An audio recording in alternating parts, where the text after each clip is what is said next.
Hello aspirants, in this particular video we will discuss illustrations given in your mat. ठीक है, so the first illustration. ठीक है, तो यहाँ पे हम लोग सबसे पहले देखते हैं कि हमको फाइंड आउट क्या करना है. यहाँ पे फाइंड आउट परचेस. ठीक है, इसके लिए हमको डेटा क्या दिया हुआ है, रॉ मटेरियल कंज्यूम्ड दिया हुआ है, क्लोजिंग स्टॉक दिया हुआ है एंड ओपनिंग स्टॉक दिया हुआ है.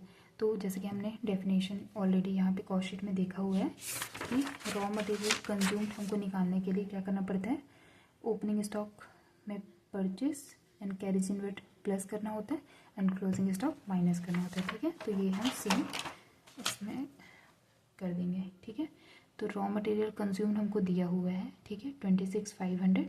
तो ये हो जाएगा raw material consume equal to opening stock plus purchase और क्लोजिंग स्टॉक. ठीक है, तो परचेस निकालने के लिए हम इसे इधर ट्रांसफ़र कर देंगे. ठीक है, तो 26,500 में अब हम प्लस कर देंगे जो हमारा क्लोजिंग स्टॉक है इस मंथ का. ठीक है, और ओपनिंग स्टॉक 3,000 का माइनस कर देंगे. तो इसमें ऐसा इस क्वेश्चन में ऐसा कुछ है नहीं. ठीक है, सिर्फ आपको फॉर्मूला यूज़ करना है और प्लस माइनस दैट्स इट. ठीक है, देन हम देखते हैं सेकंड इलस्ट्रेशन. ठीक है, इसमें पूछा है फैक्ट्री कॉस्ट. ठीक है, फैक्ट्री कॉस्ट हमारा क्वेश्चन है. देन आफ्टर हमको इन्फॉर्मेशन क्या अवेलेबल है, हमको इन्फॉर्मेशन दी हुई है प्राइम कॉस्ट की. प्राइम कॉस्ट दिया हुआ है, देन डेप्रिसिएशन दिया हुआ है, फैक्ट्री रेंट दिया हुआ है. ठीक है, प्राइम कॉस्ट पता है हमको, फैक्ट्री कॉस्ट निकालना है. तो प्राइम कॉस्ट और फैक्ट्री कॉस्ट के बीच में क्या डिफरेंस होता है, फैक्ट्री ओवरहेड का डिफरेंस होता है. ठीक है, तो जो हमारी प्राइम कॉस्ट है उसमें हम फैक्ट्री ओवरहेड्स को सम कर देंगे. हमको पता है कि डिप्रिसिएशन फैक्ट्री ओवरहेड का पार्ट होता है. ठीक है, फैक्ट्री से रिलेटेड एक्सपेंस है और फैक्ट्री रेंट ये भी फैक्ट्री से रिलेटेड ओवरहेड है. ठीक है, तो सबसे पहले डिप्रिसिएशन ऐड कर लो 1,500. देन आफ्टर फैक्ट्री रेंट के लिए यहाँ पे हमको डायरेक्ट फिगर ना देके हमको बोला हुआ है कि factory rent is 200% of depreciation. Depreciation का 200%, 100% हो गया 1,500, 200% हो गया 3,000 रुपीज़. ठीक है, ये सारा ऐड कर दो, ये आ जाएगा आपका factory cost. Okay, then after illustration 3, इसमें हमको निकालना है cost of goods sold. Okay, ठीक है, कॉस्ट ऑफ गुड्स सोल्ड मतलब यहाँ ये कॉस्ट ऑफ प्रोडक्शन से ये फिनिश्ड गुड्स का एडजस्टमेंट, ये वाले फिगर हमको निकालनी है. ठीक है,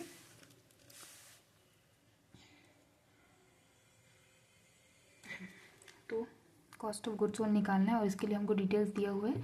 कॉस्ट ऑफ सेल्स दिया हुआ है, एडवर्टीजमेंट एक्सपेंस दिया हुआ है, डिस्काउंट ऑन सेल्स दिया हुआ है. ओके, सो इसमें हमको रिवर्स कैलकुलेशन करना है. ठीक है, तो ये देखो कॉस्ट ऑफ सेल्स दिया हुआ है, then after selling and distribution से रिलेटेड काफ़ी सारे एक्सपेंस आपको दिए हुए हैं और ये वाली फिगर आपको निकालनी है. तो आपको रिवर्स कैलकुलेशन करना होगा, इससे ये सारे माइनस करेंगे तो हमको मिल जाएगा cost of goods sold. Okay, so let's do it.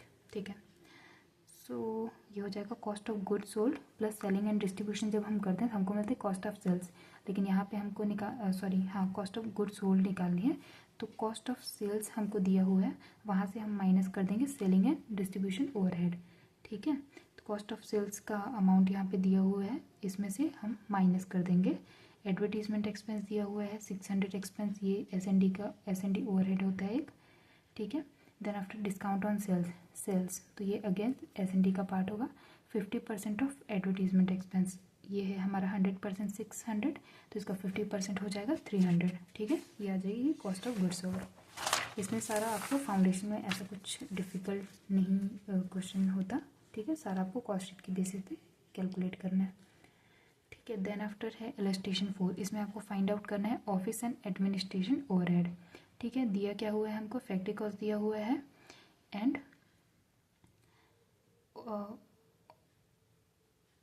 Okay office and administration overhead के बारे में भी एक डिटेल दिया हुआ है कि वो है 7.315% ऑफ फैक्ट्री कॉस्ट. तो इसमें तो कुछ भी नहीं करना, ये जो कॉस्ट दी हुई है इसका आपको सिंपली 7.315% निकाल देना है.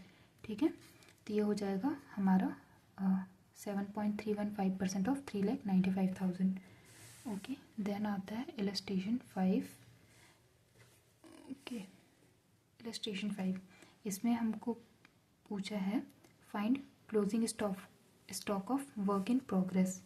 ठीक है, ओके, और डिटेल्स हमको दी हुई है, ग्रॉस फैक्ट्री कॉस्ट दी हुई है, नेट फैक्ट्री कॉस्ट निकालनी है. तो हमको पता है कि ग्रॉस फैक्ट्री कॉस्ट और नेट फैक्ट्री कॉस्ट के बीच में सिर्फ जो WIP का हम एडजस्टमेंट करते हैं, ओपनिंग को प्लस एंड क्लोजिंग को माइनस उनका ही डिफरेंस होता है। ठीक है, तो जस्ट आपको यहाँ पे ग्रॉस फैक्ट्री कॉस्ट 58,000 में आपको ओपनिंग वाली ऐड कर देनी है, जो कि दिया हुआ है ओपनिंग वर्क इन प्रोग्रेस 8,000 और क्लोजिंग आपको फिगर आउट करना है।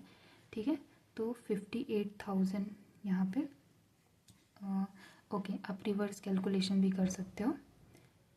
ठीक है, तो यहाँ पे ग्रॉस फैक्ट्री कॉस्ट है 58,000, यहाँ पे इसमें ऐड कर दो 8,000। ठीक है, ये हो जाएगा 66,000। देन आफ्टर इससे हम माइनस करते हैं क्लोजिंग स्टॉक, तब जाके हमको मिलता है नेट फैक्ट्री कॉस्ट। तो हमको यहाँ पे दिया हुआ है नेट फैक्ट्री कॉस्ट, तो क्लोजिंग के लिए हम क्या करेंगे 55,000 को माइनस कर देंगे। ठीक है, 66 माइनस 54,000, तो ये आ जाएगा हमारा क्लोजिंग WIP 12,000।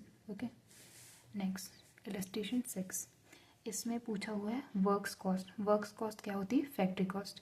ठीक है, तो फर्स्ट थिंग तो ये दिया वर्क्स कॉस्ट निकालना है, दिया हुआ है इन्फॉर्मेशन प्राइम कॉस्ट का, देन अदर काफ़ी सारी चीज़ें दी हुई है। ठीक है, तो सबसे पहले तो फैक्ट्री कॉस्ट निकालना है, तो प्राइम कॉस्ट हम लोग ले लेते हैं। ठीक है, प्राइम कॉस्ट आ गया, देन आफ्टर एक एक करके प्लेस करते जाते हैं। ठीक है, direct labour cost consist of skilled labour 6,000 and unskilled labour 2,000। ठीक है, डायरेक्ट लेबर हमने जो देखा था, जो डायरेक्टली प्रोडक्शन में इन्वॉल्व होते हैं, उनका कॉम्पोजिशन ऐसा है कि उसमें 6,000 स्किल्ड लेबर एम्प्लॉयड है एंड 2,000 अनस्किल्ड लेबर एम्प्लॉयड है।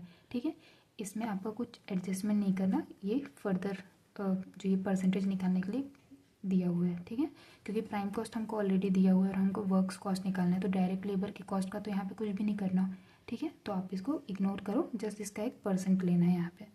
ठीक है, फिर उसका दिया हुआ है variable works overhead. Works overhead again factory overhead, variable factory overhead is 100% of direct wages. Okay, तो डायरेक्ट वेजेस की हमारी कॉस्ट क्या हो जाएगी, वर्क फोर्स में हमारे पास जो डायरेक्ट लेबर को हम पे कर रहे हैं, डायरेक्ट लेबर की कॉस्ट मतलब डायरेक्ट लेबर को जो पेमेंट करते हैं उसको बोलते हैं डायरेक्ट वेजेस। ठीक है, तो डायरेक्ट लेबर कॉस्ट और डायरेक्ट वेजेस एक ही चीज़ है। ठीक है, तो दोनों का सम अप कितना हो रहा है हमारा 6,000 प्लस 2,000 8,000। ठीक है, यहाँ पे बोला है जो फैक्ट्री का वेरिएबल ओवरहेड है वो है 100% ऑफ डायरेक्ट वेजेस।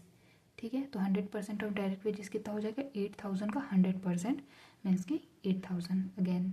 ठीक है, फिर उसके बाद बोला हुआ है फिक्स्ड वर्क्स ओवरहेड, आप इसको fixed factory overhead is 60% of direct wages. Direct wages हमने ऑलरेडी कैलकुलेट किया हुआ है 8,000, अब उसका बोल रहे हैं कि 60% लेना है। ठीक है, तो ये हो जाएगा 4,800। ठीक है, देन आफ्टर एक चीज़ दी हुई है यहाँ पे सेल ऑफ स्क्रैप इज़ 1,800। ठीक है, अब स्क्रैप के साथ क्या मैटर है कि स्क्रैप जैसे कि कुछ भी हम प्रोडक्शन करते हैं तो उसमें सर्टेन वेस्टेज निकल जा मतलब सर्टेन चीज़ें ख़राब निकल जाती है। ठीक है, लेकिन उसको भी जब हम बेचते हैं तो हमको कुछ अमाउंट मिल जाता है। ठीक है, सो इस हाइलाइटर को बनाने में लेट से मेरा 500 रुपीज़ का कुछ स्क्रैप निकल गया। ठीक है, तो वो स्क्रैप मैंने बेच दिया, 500 रुपीज़ मैंने ले लिया, तो ये 500 रुपीज़ जो स्क्रैप निकला है क्या मुझे उसे इस हाइलाइटर में चार्ज करना चाहिए, नहीं, क्योंकि वो मेरी कॉस्ट नहीं है। ठीक है, मतलब उससे मुझे एक बेनिफिट हो गया, तो इस 500 को मुझे कॉस्ट से हटा देना चाहिए। ठीक है, तो इसीलिए स्क्रैप जो है क्योंकि ये हमारी काइंड ऑफ इनकम हो गई। ठीक है, तो इस 1,800 को हम माइनस कर देंगे यहाँ से। ठीक है, तो ये हो जाएगा सेल ऑफ स्क्रैप 1,800, तो जो आपका रिजल्टेड फिगर है वो हो जाएगा आपका works cost. Okay, then after आता है आपका इलस्ट्रेशन 7। ठीक, इलस्ट्रेशन 7 में क्या बोला है आपको, prepare a statement showing expenses which you would disregard in estimating cost. Okay, so यहाँ पे पूछा है कि ये जो हमने लिस्ट देखा था ये items to be not included in cost sheet. ठीक है, तो यहाँ से आप ये आइटम देख सकते हो, इसमें मेजर अगर आप देखोगे तो जो भी अप्रोप्रिएशन ऑफ प्रॉफिट है और financial expense and losses and financial incomes हैं, ये सारी चीज़ें इसमें इंक्लूड नहीं होती। ठीक है, तो अगर आपको एग्जाम में ये सारे नाम नहीं भी याद आ रहे हैं तो आप ये 3 कैटेगरी याद रखो, अगर इसमें से किसी में भी फॉलो करते हैं तो आप उसे कॉस्ट शीट में नहीं इंक्लूड करोगे। ठीक है, तो इनका कहना है ये सर्टेन आइटम्स इन्होंने दिया हुआ है, अब ये पूछ रहे हैं कि ये कॉस्ट शीट में इंक्लूड नहीं होते हैं जो आइटम, उनका आप सम अप करके बताओ। ठीक है, तो फर्स्ट थिंग हम देखते हैं rent rates and insurance of office 2,500, ये तो हमारा इंक्लूड होता है। ठीक है, तो इसे आप इग्नोर करेंगे क्योंकि क्या इंक्लूड नहीं होता उसका अमाउंट पूछा है। ठीक है। देन आफ्टर तो 2500 आप इग्नोर करो। देन आफ्टर आता है आपका बेड डेट। बेड डेट हम इंक्लूड नहीं करते हैं, ठीक है, तो ये 200 अब ऐड कर लेंगे। देन आफ्टर आता है डिस्काउंट अलाउड। डिस्काउंट अलाउड भी हम ऐड नहीं करते, ठीक है, तो ये 300 ऐड करेंगे यहाँ पे। देन आफ्टर आता है बैंक चार्जेस 100। तो बैंक चार्जेस तो हम इंक्लूड करते हैं, है ना, ठीक है, ये कॉस्ट शीट में हमने देखा भी था। एडमिन ओवरहेड के अंतर्गत आता है ये बैंक चार्जेस, ठीक है। तो बैंक चार्जेस हम इग्नोर करेंगे यहाँ पे। देन आता है डोनेशन 150, ठीक है, तो ये 150 भी हम ऐड करेंगे, टोटल हो जाएगा हमारा 650, ठीक है। इसके लिए आपको लिस्ट रेफर कर सकते हो। और यहाँ पे एक चीज़ आप ध्यान से पढ़ना क्वेश्चन कि इसमें पूछा है कि स्टेटमेंट बनाओ और show expense which you would disregard in estimating cost, ठीक है। डिसरिगार्ड मतलब यहाँ पे जब हम स्टेटमेंट बनाते हैं, कॉस्ट शीट बनाते हैं, उसमें जो चीज़ इंक्लूड नहीं करते वो बताओ उसकी कॉस्ट कितनी हो रही है, ठीक है, तो ये आ जाएगा आपका। देन आफ्टर आपका आता है इलस्ट्रेशन 8, ठीक है, तो यहाँ पे आपको निकालना है calculate the amount of direct materials. Direct material निकालना है, प्राइम कॉस्ट दिया हुआ है, डायरेक्ट लेबर दिया हुआ है। हमको पता है DM means direct material, direct labour, direct expense equal to prime cost, ठीक है। तो प्राइम कॉस्ट दिया हुआ है 50,000 और यहाँ पे डायरेक्ट एक्सपेंस तो दिया नहीं है, ठीक है, तो प्राइम कॉस्ट से सिर्फ हमको डायरेक्ट लेबर माइनस करना है, ठीक है। तो डायरेक्ट लेबर है 70% ऑफ प्राइम कॉस्ट। तो पहले तो हमको डायरेक्ट लेबर का अमाउंट कितना है वो निकालना पड़ेगा। तो ये बोला है कि ये डायरेक्ट लेबर है वो है 70% ऑफ प्राइम कॉस्ट। तो इस 50,000 का 70% मीन्स कि 35,000 है हमारे डायरेक्ट लेबर की कॉस्ट। देन अब जब हमको डायरेक्ट मटेरियल निकालना है तो हमको क्या करना पड़ेगा, प्राइम कॉस्ट से डायरेक्ट लेबर को माइनस करना होगा, ठीक है। तो प्राइम कॉस्ट है हमारी 50,000, डायरेक्ट लेबर की हमने अभी निकाली 35,000, तो ये हो जाएगा 15,000 आपका हो जाएगा डायरेक्ट मटेरियल की कॉस्ट, ठीक है। नेक्स्ट क्वेश्चन इलस्ट्रेशन 9, यहाँ पे है डायरेक्ट मटेरियल कॉस्ट दिया हुआ है 80,000, ठीक है, ये सारी डिटेल दी हुई है। पूछा क्या है हमसे, what is the cost assigned to the ending goods in process, ठीक है। तो हमको निकालना है cost to be assigned to ending goods in process, ठीक है, मीन्स की क्लोजिंग जो WIP ending goods in process बोल रहे हैं, गुड्स इन प्रोसेस मीन्स की वर्क इन प्रोग्रेस वाली जो चीज़ होती है वो हमको देखने की उसका फिगर कितना आ रहा है, ठीक है। तो सबसे पहले तो हम यहाँ पे WIP तक जाना है, तो सबसे पहले हम ये डायरेक्ट जो एक एक करके इंक्लूड करते जाते हैं, ठीक है। डायरेक्ट मटेरियल हो गया आपका 80,000, डायरेक्ट लेबर दिया हुआ है 60,000, फिक्स्ड ओवरहेड दिया हुआ है 90,000, ठीक है। ये दोनों का सम करेंगे, प्राइम कॉस्ट आ गया आपका, ये हो गया फैक्ट्री ओवरहेड 90,000। फिर बिगनिंग गुड्स इन प्रोसेस मतलब ओपनिंग WIP दिया हुआ था आपको 15,000 और यहाँ से हम क्लोजिंग WIP को क्या माइनस करते हैं, ओके। तो रिजल्टेंट फिगर हमको दिया हुआ है, तो जो यहाँ पे बैलेंस आएगा वो आ जाएगा क्लोजिंग WIP। लेकिन जब आप सारी कैलकुलेशन करेंगे तो क्लोजिंग WIP में कोई फिगर नहीं आ रहा है, तो इसका मतलब ये है कि क्लोजिंग WIP था ही नहीं, ज़ीरो था वो, ओके। देन आता है इलस्ट्रेशन 10। इलस्ट्रेशन 10 में कुछ चीज़ें आपको दी हुई है और पूछा है what will be the value of cost of production, ठीक है। सो अब यहाँ पे हमको दिया हुआ कॉस्ट ऑफ गुड सोल्ड दिया हुआ है और कॉस्ट ऑफ प्रोडक्शन पूछा है, ठीक है। तो अगेन हमको रिवर्स कैलकुलेशन करना पड़ेगा, क्योंकि यहाँ पे देखो कॉस्ट ऑफ गुड सोल्ड आपको दिया हुआ है और आपको पूछा है कॉस्ट ऑफ प्रोडक्शन। तो क्लोजिंग स्टॉक जो हम यहाँ पे माइनस करते थे उसे हमें प्लस करना पड़ेगा, ओपनिंग स्टॉक जो हम प्लस करते थे उसे माइनस करना पड़ेगा। तो हम रिवर्स कैलकुलेशन करके ये फिगर निकाल लेंगे, ठीक है। तो यहाँ पे दिया हुआ है cost of good sold 1,90,000, closing है वो आप ऐड कर दो, ओपनिंग माइनस कर दो, रिजल्टेंट जो फिगर आएगा वो आ जाएगा आपका cost of production, okay. Then after है आपका इलस्ट्रेशन 11, ठीक। इलस्ट्रेशन 11 में आपको बोला है prepare a statement of cost, ठीक है, कॉस्ट शीट आपको बनानी है और उसमें आपको शो करना है मटेरियल कंज्यूम्ड, ठीक है, और फिर prime cost, factory cost, cost of good sold and profit, ठीक है। ये सारी चीज़ें आपको शो करते हुए एक कॉस्ट शीट बनानी है, ठीक। तो ये हमको डेटा दिया हुआ है, अब यहाँ से एक एक करके स्टार्ट करते हैं, ठीक है। सो ओके, तो रॉ मटेरियल का ओपनिंग एंड क्लोजिंग दिया हुआ है, ठीक है।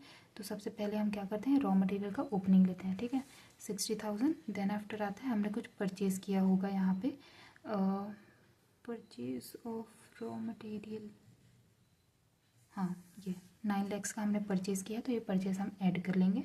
देन आफ्टर हो गया हमारा सम टोटल 9,60,000। फिर क्लोजिंग जो रॉ मटेरियल है वो हम माइनस कर देंगे। ये रहा आपका क्लोजिंग 50,000 का, ठीक है। तो ये हमको आ जाएगा cost of raw material consumed, okay. Then after आता है इसके बाद वेजेस, डायरेक्ट लेबर की जो कॉस्ट होती है 5 लाख, ठीक है। तो ये हो गया, हमने यहाँ ऐड कर दिया डायरेक्ट लेबर और वेजेस, ठीक है। देन आफ्टर आ गया आपका प्राइम कॉस्ट, ठीक है। तो ये मटेरियल कॉस्ट और लेबर कॉस्ट जोड़ देने से आपको मिल जाएगा आपका लेबर कॉस्ट, दैट इज़ 14,10,000। फिर उसके बाद हम फैक्ट्री ओवरहेड प्लस माइनस करते जाते हैं, ठीक है। सो यहाँ पे परचेज हमने लिया वेजेस, फैक्ट्री ओवरहेड दिया हुआ है 2 lakhs का, ठीक है। तो ये 2 लाख आप ऐड कर लो। देन आफ्टर आ जाएगा आपका ग्रॉस फैक्ट्री ओवरहेड, और इसमें हम फिर WIP का एडजस्टमेंट कर देंगे, ठीक है। वर्क इन प्रोग्रेस ओपनिंग दिया हुआ है, क्लोजिंग दिया हुआ है, ओपनिंग को प्लस कर दो, क्लोजिंग माइनस कर दो, तो आपका आ जाएगा फिर यहाँ पे ये फैक्ट्री कॉस्ट आ जाएगा, नेट फैक्ट्री कॉस्ट 16,04,000, ठीक है। देन आफ्टर अब फिर हम ये जो फिनिश्ड गुड्स हैं उनका एडजस्टमेंट कर देंगे, ओपनिंग को प्लस क्लोजिंग को माइनस, तो आ जाएगा हमारा यहाँ पे कॉस्ट ऑफ गुड सोल्ड, ठीक है। कॉस्ट ऑफ गुड सोल्ड आ गया। देन आफ्टर हमको सेल्स, यहाँ पे सेलिंग एंड डिस्ट्रीब्यूशन ओवरहेड दिया हुआ है 30,000 का, ठीक है। तो वो भी ऐड कर देंगे, तो ये आ जाएगा हमारा कॉस्ट ऑफ सेल्स जो कि है 16,94,000। देन हमको सेल्स दिया हुआ है कि सेल्स का अमाउंट दिया हुआ है 20,000 का हमने सेल्स किया, ठीक है। तो वो हम यहाँ पे नोट कर लेंगे। तो जो रिजल्टेंट मतलब 20 lakhs एंड 16,94,000 का जो बैलेंस आएगा, मतलब दोनों के बीच में डिफरेंस आएगा, वो हो जाएगा हमारा प्रॉफिट और लॉस, और ये आज है पॉजिटिव फिगर, ठीक है।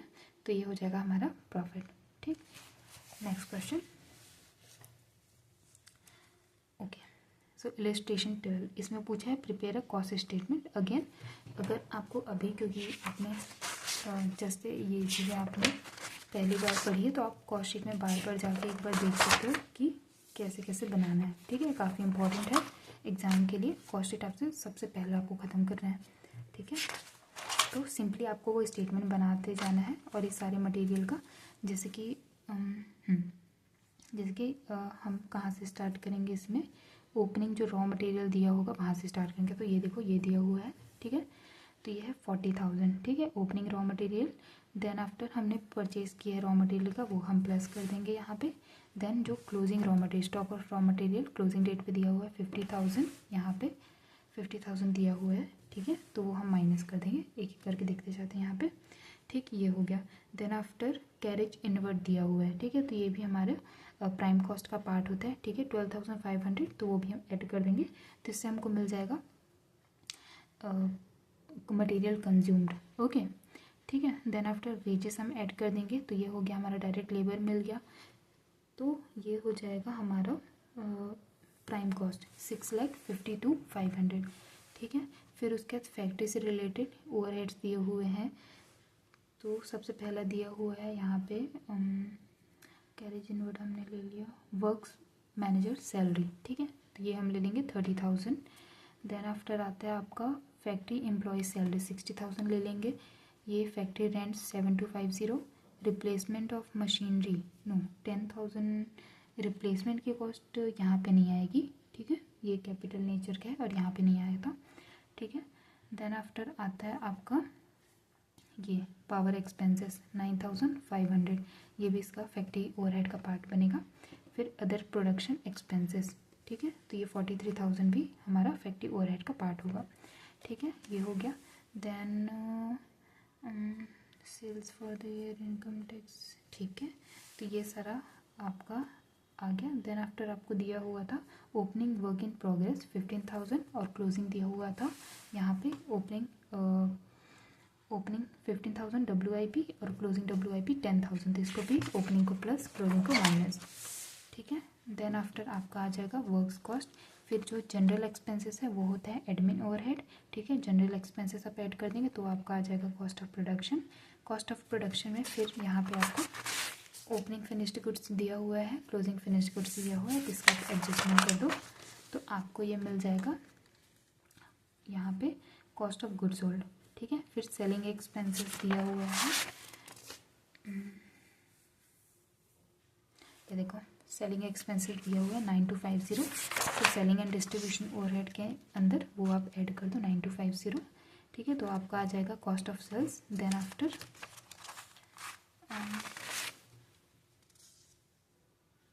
सेल्स फॉर द ईयर दिया हुआ है 8,60,000, ठीक है। तो सेल्स आप ऐड कर दो 8,60,000, तो आपका जो बैलेंस है वो आ जाएगा प्रॉफिट, ठीक है। और इसके अलावा इसमें आपको ध्यान रखना है कि काफ़ी सारे ऐसे आइटम दिए हुए हैं जो हमारे कॉस्ट शीट का पार्ट नहीं होता, ठीक है। तो वो सब आपको पहले ध्यान में रखना है, जैसे कि दिया हुआ है यहाँ पे रिप्लेसमेंट ऑफ मशीनरी, ठीक है, it is not part of cost sheet, ठीक है। तो ये आप इग्नोर करो। देन इनकम टैक्स दिया हुआ है, ये भी नहीं होता। डिविडेंड नहीं होता। डिवेंचर इंटरेस्ट है, ये भी फाइनेंशियल नेचर का है, ये भी नहीं होता। ट्रांसफ़र टू सिंकिंग फंड नहीं है। Goodwill return of payment of sales tax, ठीक है। तो ये सारी चीज़ें पार्ट नहीं होती, ठीक है। तो आप इसे इग्नोर करेंगे। देन आफ्टर आता है आपका इलस्ट्रेशन 13, ठीक है। इसमें हमको फिगर आउट क्या करना है। Prepare a cost sheet from the given data and find out the cost per unit, ठीक है, and profit per unit sold and profit for the period, ठीक है। कॉस्ट पर यूनिट निकालनी है, प्रॉफिट पर यूनिट निकालनी है and profit for the whole period, ठीक है। तो यहाँ पे कुछ डेटा हमको दिया हुआ है, तो ये करके ये देखते जाते हैं, ठीक है। सो फर्स्ट है रॉ मटेरियल कंज्यूम्ड आ गया। देन डायरेक्ट लेबर चार्जेस 9,000, तो हमारा आ गया ये प्राइम कॉस्ट 24,000, ठीक है। देन आफ्टर हम इसमें ऐड करेंगे फैक्ट्री एक्सपेंसेस, ठीक है। तो यहाँ पे ओके ये दिया हुआ है मशीन आवर्स वर्कड, ठीक है। 9,000 के लिए मशीन चली और 1 आवर की रेट है उसकी 5 रुपीज़, ठीक है। 9 आवर्स चली है वो मशीन और 1 आवर मशीन चलने की कॉस्ट है हमारी 5 रुपीज़। तो हमारी फैक्ट्री मशीन की एक्सपेंस या फिर फैक्ट्री एक्सपेंस निकालने के लिए हमको ये दोनों को मल्टीप्लाई करना होगा, तो ये आ जाएगा 4500, ठीक है। तो ये हो जाएगी आपकी मशीन एक्सपेंस, और क्योंकि इसमें और कोई फैक्ट्री ओवरहेड दिया नहीं हुआ है तो ये हो जाएगा हमारा, यही हो जाएगा हमारा फैक्ट्री एक्सपेंस, ठीक है, 4500। देन आफ्टर इसका हम सम टोटल जब कर देंगे प्राइम कॉस्ट में तो आ जाएगा हमारा वर्क्स कॉस्ट। देन आफ्टर आपको दिया हुआ है admin overhead 20% of works cost. Works cost means again factory cost होती है, ठीक है। तो ये 20% ऑफ वर्क्स कॉस्ट मीन्स कि ये जो आपको 28,500 दिया हुआ है इसका आप ले लो 20%, ठीक है। तो ये आ जाएगा 5700, ठीक। तो ये हो जाएगा आपका एडमिन ओवरहेड। फिर आप जब एडमिन ओवरहेड ऐड कर देंगे तो आपका आ जाएगा कॉस्ट ऑफ प्रोडक्शन, ठीक है। अब हमको पूछा था कॉस्ट पर यूनिट, ठीक है। तो यूनिट प्रोड्यूस्ड जो है हम उससे इसको डिवाइड करेंगे, कितने यूनिट हमने 17,100 यूनिट्स प्रोड्यूस किया और उसकी टोटल कॉस्ट पड़ी है हमको 34,200, ठीक है। तो एक यूनिट की कॉस्ट हमको पड़ जाएगी यहाँ पे, दोनों को डिवाइड करने से मिल जाएगा ये 2 रुपीज़, ओके, ठीक है। अब हमको निकालना है प्रॉफिट, तो ये हो गई हमारी स्टेटमेंट ऑफ कॉस्ट जहाँ पे हमने कॉस्ट पर यूनिट का कैलकुलेशन किया। अब हम देखते हैं स्टेटमेंट ऑफ प्रॉफिट, ठीक है। तो कॉस्ट ऑफ यहाँ पे स्टेटमेंट ऑफ प्रॉफिट निकालने के लिए आप वो ही चीज़ कंसिडर करेंगे जो जितने यूनिट्स आपने सोल्ड किए हैं, ठीक है। टोटल जो आपने बनाया है वो अलग मैटर है, लेकिन इस पर्टिकुलर मंथ में आपने सोल्ड कितना किया, ठीक है। क्योंकि जो यूनिट हमने सोल्ड किया है उससे हमको पता करना है कि हमने प्रॉफिट हुआ है कि लॉस हुआ है, ठीक है। सो यूनिट सोल्ड 16,000 हमने यूनिट सोल्ड किए हैं, ठीक है। तो 16,000 यूनिट की हम पहले कॉस्ट देख लेते हैं कि कॉस्ट ऑफ प्रोडक्शन 16,000 यूनिट को बनाने के लिए हमको पैसे कितने लगे, ठीक है। तो हर यूनिट को जैसे कि हमने देखा था कॉस्ट पर यूनिट हमको पड़ रही थी 2 रुपीज़। तो यहाँ पे आप देख लो कॉस्ट ऑफ प्रोडक्शन पड़ेगा आपका 16,000 इन एंड 2 रुपीज़ पर यूनिट, ठीक है। तो 32,000 उसकी हो जाएगी cost of production. Then after इसको दिया हुआ है कि सेलिंग ओवरहेड 0.5 पैसे पर यूनिट, ठीक है। एक यूनिट के लिए हमको सेलिंग ओवरहेड कितना लगता है 0.5 रुपीज़, यस, ठीक है। तो यहाँ पे 16,000 यूनिट की सारी कैलकुलेशन आप 16,000 में करेंगे क्योंकि बाकी यूनिट नहीं बेच रहे हैं आप अभी, ठीक है, सिर्फ 16,000 यूनिट्स बेच रहे हैं, ठीक है। तो 16,000 इंटू 0.5, ठीक है। तो ये आ जाएगा आपका 8,000। देन आफ्टर आ जाएगी आपकी कॉस्ट ऑफ सेल्स, ठीक है, कॉस्ट ऑफ सेल्स।